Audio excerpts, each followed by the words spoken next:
네, 여기요. 묵상간증 나를 살린 권면입니다. 모태 신앙인인 저는 어릴 때부터 교회 뜰 안에서 자랐습니다. 하지만 대학에 들어가 자취하면서부터 악하고 음란한 이 세대를 본받아 영적으로 방황하며 살았습니다. 그러던 중 저는 가족의 기도로 8년 만에 교회로 인도되어 예배를 회복했습니다. 공동체에 속해 말씀으로 삶을 나누고 양육을 받는 것에 즐거움을 느꼈습니다. 그러나 저는 애굽에 종살이하며 세상을 좇은 결과로 죄에서 바로 돌이키지 못했습니다. 그래서 자신의 수치와 연약함을 나누는 지체들을 판단하며 공동체가 아닌 세상에서 남자친구를 찾았습니다.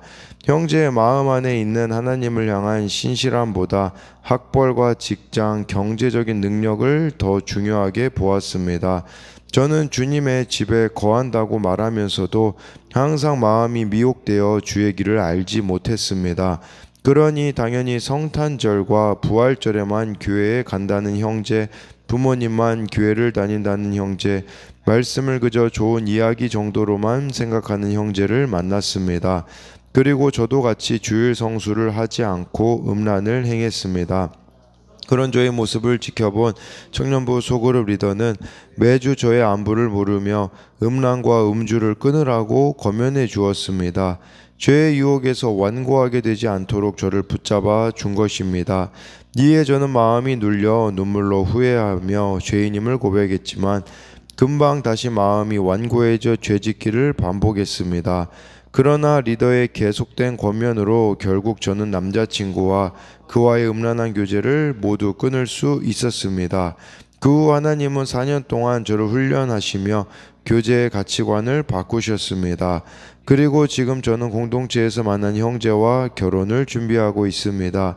이제는 세상 애굽에서 나와 처음 믿을 때에 확신한 것을 끝까지 견고히 잡고 주님을 신뢰함으로 순종하면서 그리스도와 함께 참여한 자가 되기를 소원합니다. 적용하기입니다. 결혼 전 많은 유혹이 있지만 매주 공동체에 나누며 혼전 순교를 끝까지 지키겠습니다. 저를 믿음의 공동체로 인도한 가족의 수고를 잊지 않고 결혼 준비 과정에서 화가 날 때 2번 중 1번은 참겠습니다.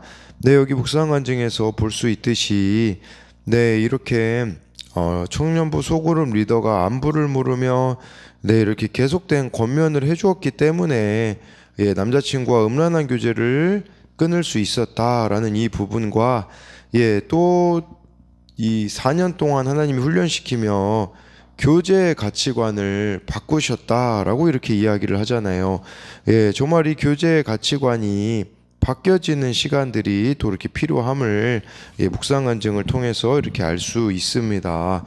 오늘은 말씀 제목을 오늘 너희가 그의 음성을 오늘 그의 음성을 듣거든 이라고 이렇게 잡은 이유는 오늘이라는 단어가 많이 나와요. 오늘 말씀에 보면 오늘 우리가 이 하나님의 음성을 듣는다라는 것이 어떤 것인지 같이 봐야 되는데요. 7절 말씀을 보면요. 그러므로 성령이 이르신 바와 같이 오늘 너희가 그의 음성을 듣거든 이라고 해가지고요.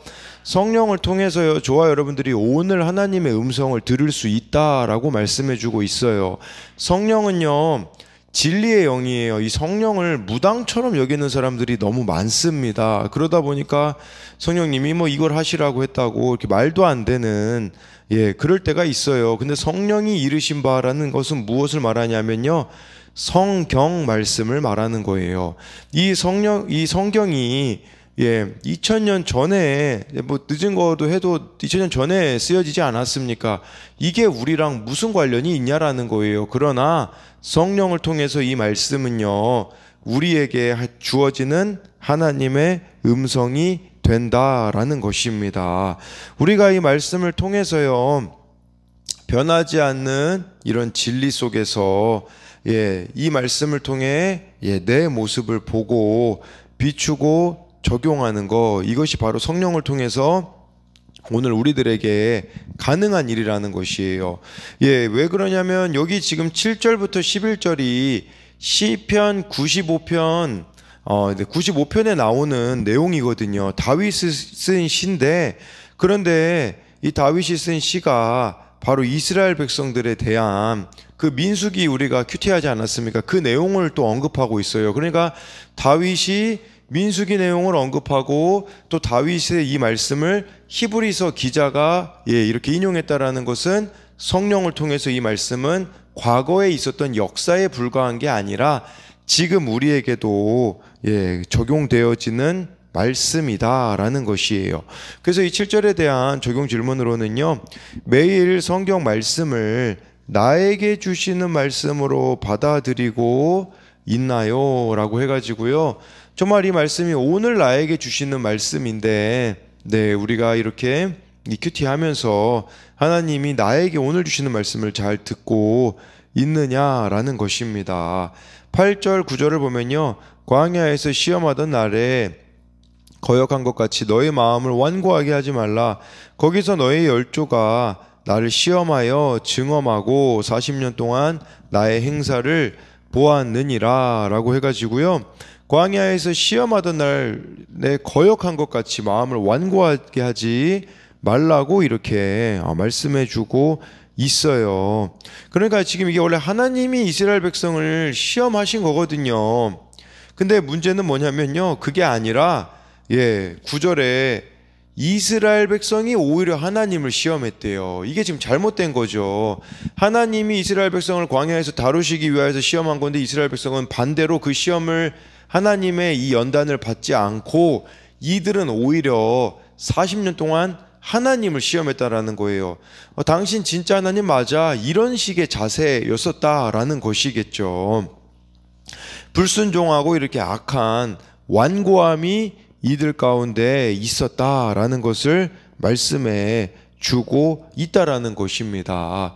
저와 여러분들에게도 끝까지 주장하고 있는 변하지 않는 완고함이 있다라는 것 자체가 하나님을 시험하고 있는 것이라는 것을 알아야 한다라는 것이겠죠. 이들이 어떻게 또 하나님을 시험했을까요? 기준을 애굽으로 두고 하나님을 시험을 했습니다. 애굽이 기준이 되니까요, 안 바뀌어요. 하나님의 음성도 안 들리고요. 이건 뭘 말하겠습니까? 저와 여러분들의 기준이 세상에 가 있으면요, 절대로 하나님의 말씀이 안 들린다라는 것을 알아야 하고요. 그러다 보니 눈에 보이는 세상이 전부면요, 감사가 없어요. 그렇기 때문에 만족도 없고 감사도 없다라는 것은 내가 지금 말씀의 가치관을 따르고 있는 것이 아니라 애굽의 가치관, 세상의 가치관을 따르고 있다라는 것을 알아야 한다라는 것이에요. 그 세상의 눈으로 말씀을 보니, 세상의 눈으로 하나님을 보니 만족함이 있겠습니까? 그래서 이것에 대한 적용 질문은요, 세상의 기준으로 바라보고 있기에 만족하지 못하고 감사하지 못하는 것은 무엇입니까? 저는 이걸 이 첫 번째 질문 보면서요, 그 사도 바울이 떠오르더라고요. 내게 능력 주시는 자 안에서 모든 것을 할 수 있다라는 그 고백이 빌립보서에 있거든요. 그것은 비천하든지 풍족하든지 상관없이 나는 자족한다, 그런 의미거든요. 우리가 정말 말씀이 기준이 된다면 만족하고 감사할 수 있다라는 것이에요. 하나님을 시험하면서 불평거리와 원망거리를 찾고 있진 않습니까? 말씀을 들어도 완고한 마음으로 순종하지 않으려는 것은 무엇입니까? 저와 여러분들이 완고한 마음이 있으면요, 절대 삶이 안 바뀝니다. 이걸 아셔야 한다라는 겁니다. 10절 11절에요. 그러므로 내가 이 세대에게 노하여 이르기를 그들이 항상 마음이 미혹되어 내 길을 알지 못하는도다 하였고, 내가 노하여 맹세한 바와 같이 그들은 내 안식에 들어오지 못하리라 하였느니라 라고 이렇게 말씀해 주고 있어요. 그러니까 이렇게 우리가 이 세상 가치관이 안 바뀌면요, 어떻게 되냐? 10절에 나와 있듯이요, 항상 마음이 미혹될 수밖에 없습니다. 이 매일 말씀을 안 보니까요, 매일 TV만 보고 드라마만 보고요. 지금 이 시대가 어떤지 확인하려면요, 드라마 보시면 됩니다. 드라마는 이 시대를 반영하고 있거든요. 그것만 보면 우리는 미혹될 수밖에 없고요. 또 내 길을 알지 못한대요. 하나님의 길 절대 알지 못합니다.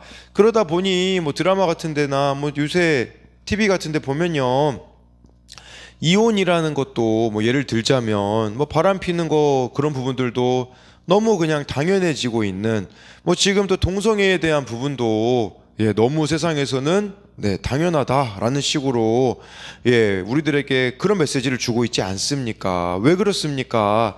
세상은요, 인생의 목적을 행복에 두기 때문이에요. 저와 여러분들이 인생의 목적을 행복에 두면요, 마음이 미혹되어 하나님의 길을 절대로 알 수 없어요. 그럼 어떻게 되어지냐? 11절 말씀처럼요, 내 안식에 들어오지 못한다. 하나님이 허락하신 것을요, 알 수도 깨달을 수도 없다라는 것이고, 이것은 우리들에게는 어떤 의미가 있겠습니까? 영원한 하나님 나라에 들어가지 못한다라는 의미가 될 수 있다라는 것입니다. 그래서 우리에게 진짜 하나님의 길을 알지 못하는 강력한 유혹거리들이 있잖아요. 그것들을 뿌리쳐야 된다라는 것을 말씀해 주고 있는데요. 그래서 이것에 대한 적용으로는요, 인생의 목적이 거룩이 아니라 행복이기에 내 마음이 여전히 미혹되는 것은 무엇입니까? 여러분, 이 행복이 목적이 되면요, 내가 주인이 돼서 하고 싶은 걸 다 하는 거, 그거라는 것을 아셔야 합니다. 그것은 오히려 나를 망치는 길이라는 것을 알아야 한다라는 것이겠죠. 하나님의 길을 가지 못하게 만드는 유혹거리들은 무엇입니까? 저와 여러분들이 이 유혹, 여기 미혹되어져 버리면요, 하나님의 길을 알지 못한다라는 것이 10절에 나와 있기 때문에 그것으로 만든 적용 질문입니다. 12절에요, 형제들아, 너희는 삼가 혹 너희 중에 누가 믿지 아니하는 악한 마음을 품고 살아계신 하나님에게서 떨어질까 조심할 것이요 라고 말씀해 주고 있어요. 여기서 먼저 기억해야 되는 것은 살아계신 하나님이라는 거죠. 왜 성경 말씀이 유효합니까? 하나님이 살아계시기 때문이라는 거예요. 기록된 거는 뭐 수천 년 전이지만 그 말씀대로 하나님께서 이루시고 살아계시기 때문에 우리가 말씀을 따라가야 한다라는 것이겠죠.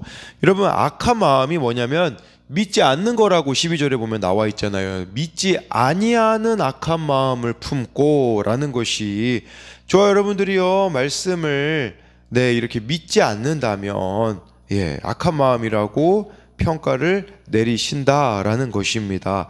그리고요, 여기서 하나님에게서 떨어질까 조심하라 라고 이렇게 말씀해 주고 있는데요. 그러니까 지금 모세보다도 더 위대한 믿음의 주이신 예수님이 계시는데, 예수님 앞에서 이렇게 완악한 마음을 갖지 말라는 것을 말씀해 주고 있습니다. 요한복음에요, 내가 온 것은 양으로 생명을 얻게 하고 더 풍성히 얻게 하려는 것이라고 예수님이 말씀하셨거든요. 저와 여러분들이 진짜 예수님의 이 음성, 진리인 말씀이 내 안에 더욱더 풍성해져야 된다라는 것을 말씀하고 있는 것이겠죠. 그래서 이 12절에 대한 적용으로는요, 불신앙의 악한 마음을 품어서 하나님과 멀어진 적이 있습니까? 정말 저와 여러분들이 이렇게 불신앙의 마음이 품어서 하나님과 멀어진 적이 있는가를 묻고 있는 것입니다. 그래서 이렇게 멀어지지 않으려면 어떻게 해야겠습니까? 오늘 우리에게 또 말씀이 들리기 위해서 필요한 것은 바로 공동체입니다. 이게 바로 13절, 14절에 보면 나와 있습니다. 오직 오늘이라 일컫는 동안에 매일 피차 권면하여 너희 중에 누구든지 죄의 유혹으로 완고하게 되지 않도록 하라. 우리가 시작할 때에 확신한 것을 끝까지 견고히 잡고 있으면 그리스도와 함께 참여한 자가 되리라 라고 말씀해 주고 있어요. 죄의 유혹으로 완고해지지 않기 위해 필요한 것은요, 매일 피차 권면해 주는 교회 공동체라는 것입니다. 근데 매일 피차 권면한다라는 것은요, 매일 나의 옳고 그름으로 다른 사람에게 이야기해 주는 게 아니라 매일 말씀을 가진 자들, 매일 큐티하는 자들의 권면을 들어야 된다라는 거죠. 그러니까 매일 하나님과 가까이 해야 이 권면이 이루어질 수 있다라는 것을 말씀해 주고 있어요. 근데 문제는 뭔지 아십니까? 사람들이요, 개인주의가 너무 강해요. 그러다 보니까 공동체성은 약화되어 가지고요. 그러다 보면 개인주의적으로 하나님과 교제하면 어떻게 되는 줄 아십니까? 안 해도 돼요. 하루 막 건너뛸 때가 있어요. 매일이 안 되어지거든요. 그런데 여러분, 공동체에 속해 간다고 생각해 보세요. 어느 지체가 나에게 오늘 연락을 줄지 몰라요. 그렇기 때문에 내가 영적으로 매일 무장되어질 수밖에 없거든요. 그러니 이 신앙이라는 것은요, 개인적인 게 아니라 공동체적인 것이 건강한 신앙이라는 것을 기억해야 된다라는 것입니다. 또 이 권면에 대한 부분도요, 말씀 없이 이루어지는 권면은 감정 위로에 그칠 때가 많이 있습니다. 그렇기 때문에 저와 여러분들이 말씀대로 또 권면하는 것이 필요하다라는 것이에요. 반대 입장에서 보자면요, 내가 이 권면을 잘 받아들일 수 있는 자인가, 이걸 보셔야 돼요. 저와 여러분들이요, 내가 듣기 싫어하는 말이라고 그냥 귀를 막아버리면요, 죄의 유혹으로 완고해질 수밖에 없다라는 것을 13절을 통해서 알 수 있어요. 14절에 우리가 시작할 때 확신한 것, 이게 뭐겠습니까? 구원이에요. 이 구원을 끝까지 견고히 잡고 있으면요, 예수님과 함께 하는 자가 된다라고 말씀해 주고 있습니다. 그래서 이것에 대한 적용 질문으로는요, 내 안에 깨져야 하는 완고함은 무엇입니까?